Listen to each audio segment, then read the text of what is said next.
King Charles III released an emotional tribute to the Queen, who has sadly died. Reacting to the death of his 96-year-old mother and mother-in-law, King Charles III said, "The death of my beloved mother, Her Majesty the Queen, is a moment of the greatest sadness for me and all members of my family. We mourn profoundly the passing of a cherished sovereign and a much-loved mother. I know her loss will be deeply felt throughout the country, the realms and the Commonwealth, and by countless people around the world. During this period of mourning and change, my family and I will be comforted and sustained by our knowledge of the respect and deep affection in which the Queen was so widely held." The Queen's eldest child had traveled to Balmoral Castle to be with her on Thursday after it was announced that she was being kept under medical supervision over concerns about her health from doctors.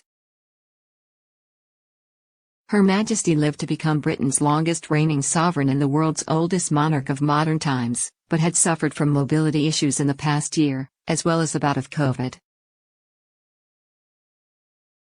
Though still carrying out public duties, she had scaled back her participation in Platinum Jubilee celebrations earlier this summer, and both Boris Johnson and Liz Truss traveled to meet her when exchanging the reins of power. Prince Charles was among members of the royal family to take on an increasing number of her roles, especially during the Jubilee celebrations in June.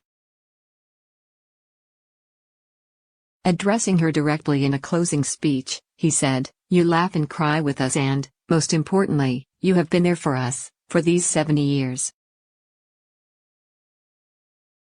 Now Prince Charles will take on more of her roles, as he is set to be crowned king, with the title of Prince of Wales likely to pass to Prince William as the heir to the throne." In February, the late Queen made it known that it was her sincerest wish that the Duchess of Cornwall to be made Queen Consort when Charles ascends the throne, meaning she would be referred to as Queen rather than a Princess Consort to the King. There had been a question mark over her status as wife of the future king for many years following Prince Charles's divorce from the late Princess Diana and subsequent remarriage.